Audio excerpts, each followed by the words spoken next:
Good day. I was at the used bookstore. I saw this one. It's very skinny. It might easily escape your attention. And something about it did catch my eye.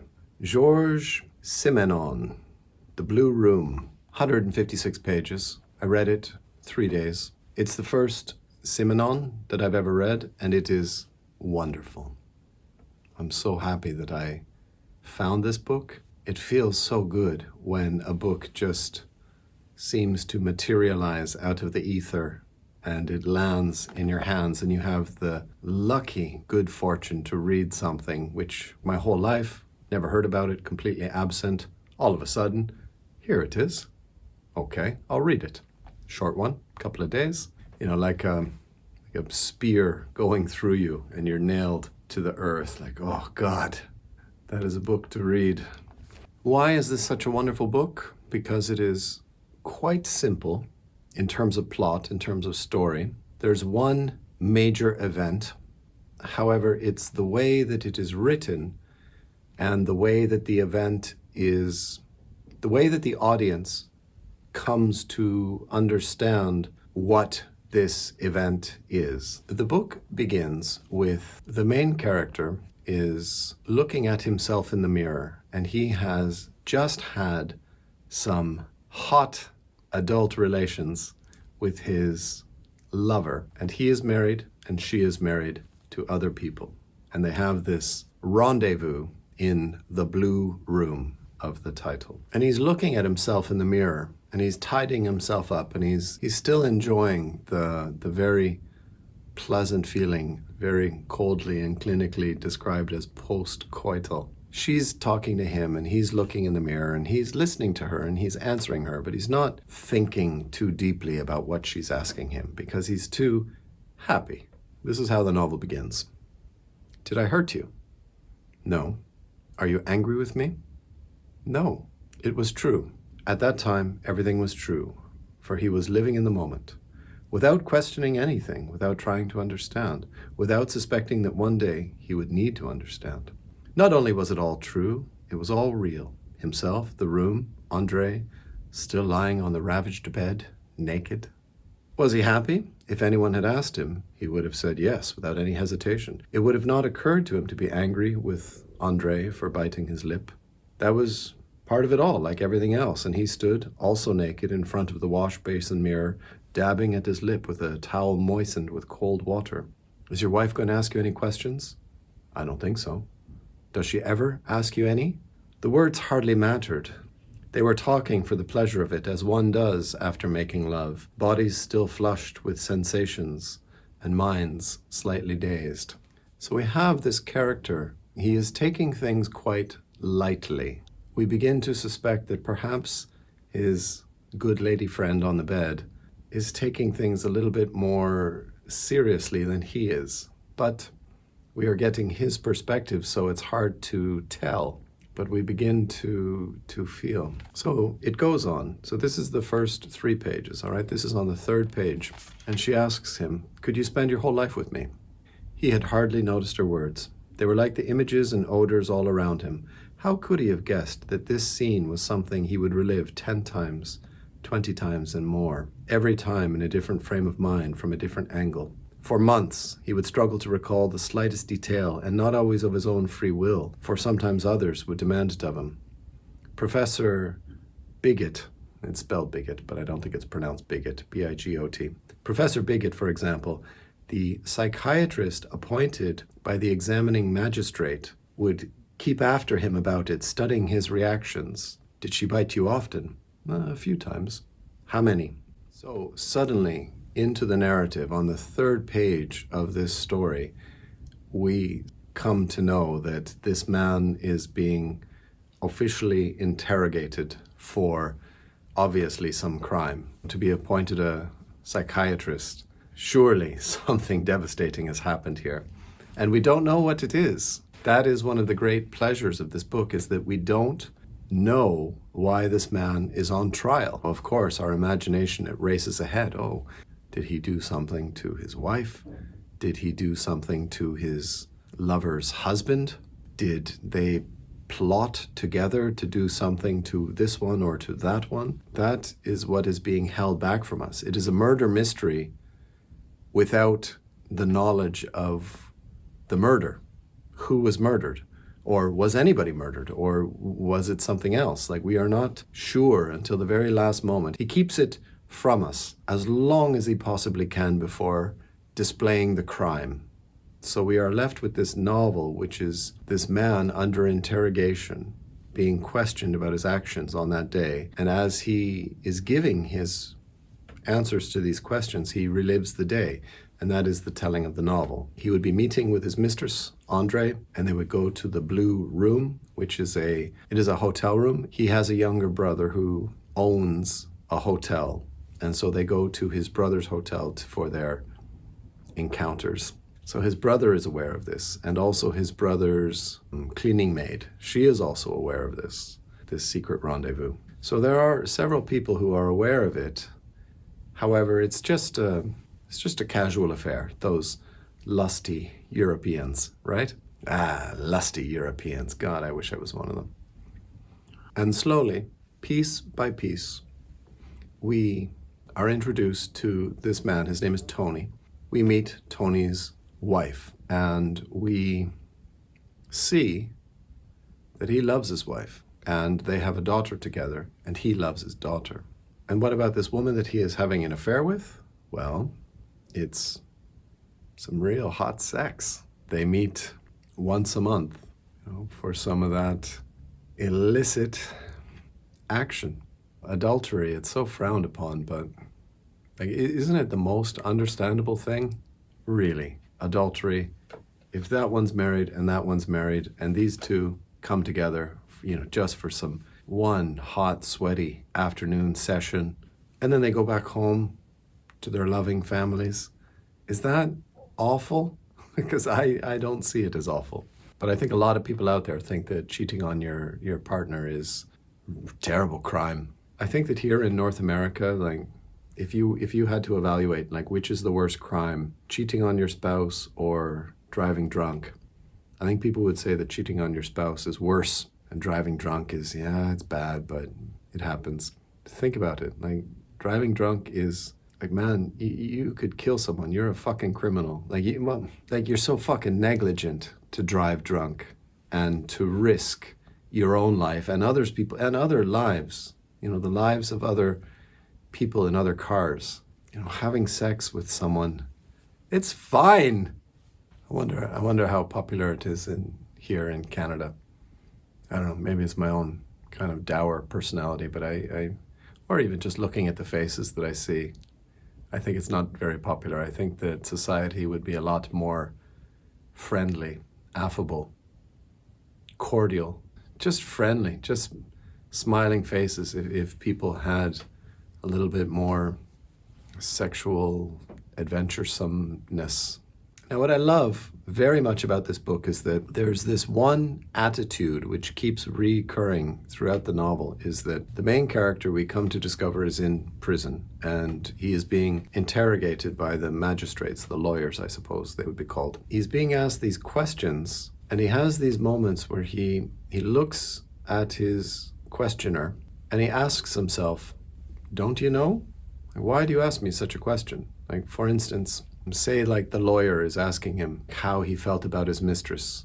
And this main character, Tony, looks at the magistrate and he wonders, come on, man.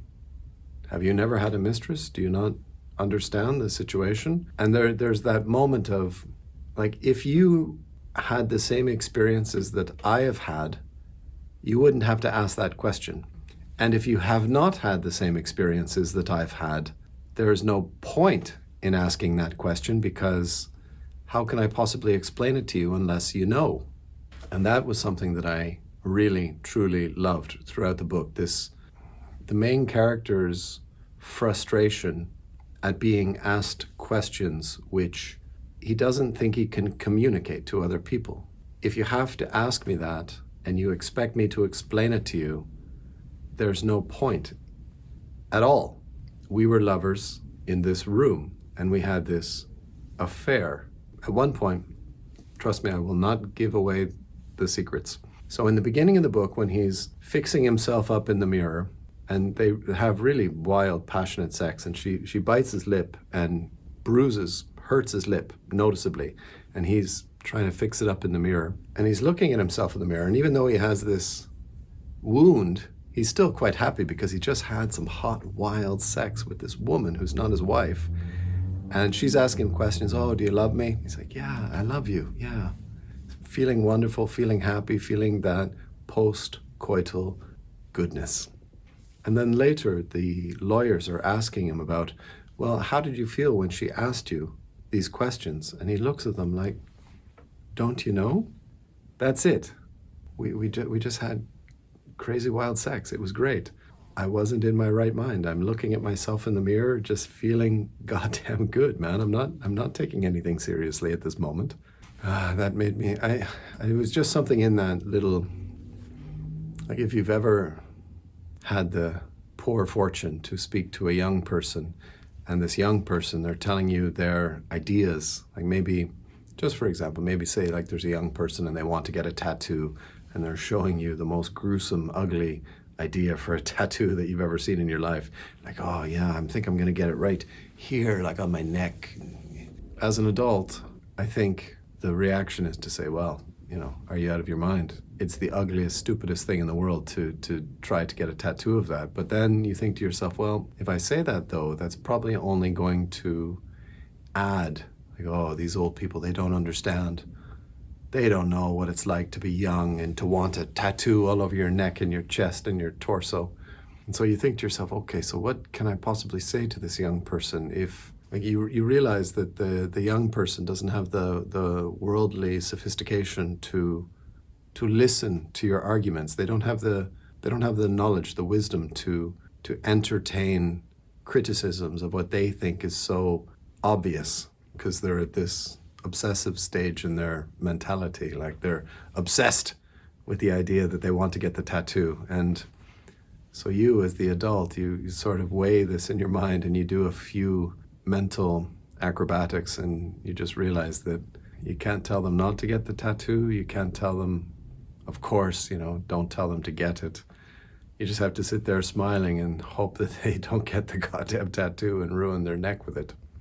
You just have to sit there smiling and think to yourself, well, one day they'll be old enough to come back to this moment and to wonder about their own ideas. So that was what I loved most about this book, was this main character who is in prison and he's being questioned about the actions which are being held from us. Like the main action, the main crime that is being held right up to the very end. And he has to go through this day and ask himself about the situation again and again. And he needs to try to, he doesn't need to, he just feels that it's completely worthless to explain it to someone who pretends like they don't understand his situation. It's fantastic.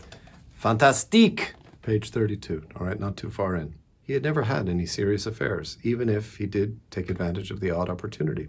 You maintain that you never considered a divorce. Is the truth. Not even during the last few months. Not for one moment. Then you told your mistress. And then Tony suddenly raised his voice, even banged his fist on the little magistrate's desk without realizing it. But that's just it. I never actually said anything. She was the one talking. She was naked on the bed. I was naked in front of the mirror. The two of us, I mean, you know this as well as I do. In such moments, who worries about words? I could barely hear what she was saying. Listen, for a good long while I was watching a bee. He suddenly recalled the bee. He had even opened the shutters wider to let it fly out. I was nodding or shaking my head while thinking of other things. What, for example? It was too discouraging. He couldn't wait to get back to his prisoner cage inside the police van where no one asked him any questions. I think that's it, this novel, this very short novel. What were you thinking? Man, I was thinking nothing. I wasn't thinking anything at all. And how much of our lives, commuting, going to school, going to work, doing your daily tasks, having lunch, going to the same places you always go to, going here to buy your newspaper and going there to buy your expensive coffee drinks. And you go to the same places and you know the prices of things, and if someone stops you because there's been a crime and they say, "What were you thinking?" I wasn't thinking anything. I was living my life. I love my wife. I love my child. This woman who I meet once a month, we have amazing sex.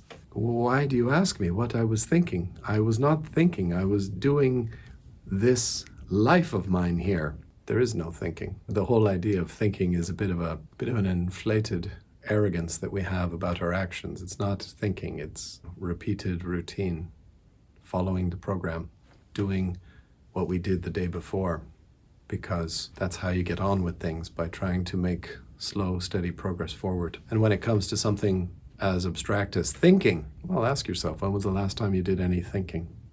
And that is what I was thinking while I finished this book this afternoon, that it is a mystery, like what goes on up here. So much of what we do are based on subtle assumptions which push the feet forward. And of course, a lot of the time it works. If you've never read anything by Georges Simenon, I strongly recommend this one. This is a wonderful short book, 156 pages, 3 days maximum. All right, take a whole week if you need it. Longer than a week, come on. It moves along too fast, and I think you will be too curious. I was desperately curious to understand.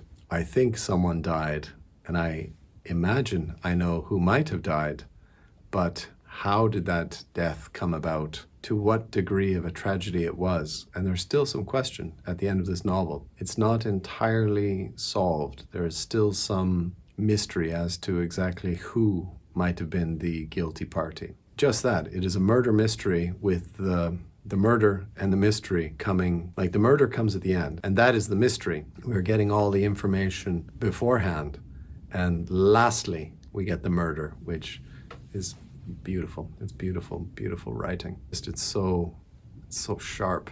It's such a brief, quick book to read. Thank you very much for watching today. My name is Grant. This YouTube channel is called Grant Loves Books because my name is Grant and I love books. It would be very helpful if you could support the channel on Patreon. I would appreciate that quite a lot. For a low monthly fee of $3 Canadian.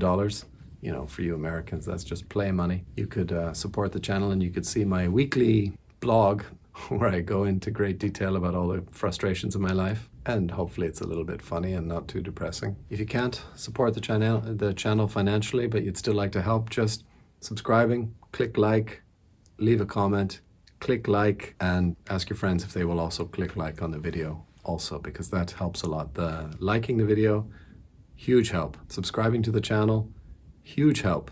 Okay, so just those two things alone. Leaving comments, not such a big help, but it makes me happy to read your comments. So thank you very much. I appreciate it. Please help, and I'll see you in the next video. Take care.